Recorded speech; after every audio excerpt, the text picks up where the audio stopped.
there, I'm Alex from WTI. Clearly you can see my dog is so excited that we're playing with the Kong Flyer.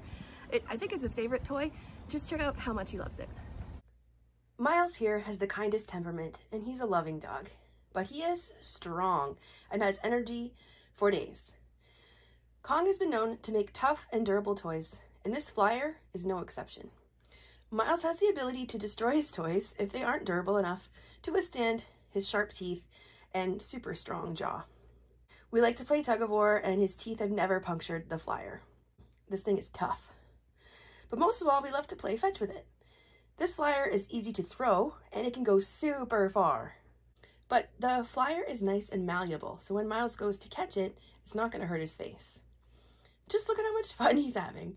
He gets so excited when he sees his red Kong Flyer. It's an absolute must if your dog's anything like Miles, who plays hard with his toys. And that's why we chose the Kong Flyer. It's a toy that's going to last a long time and makes Miles a happy doggy too. And that's our point of view.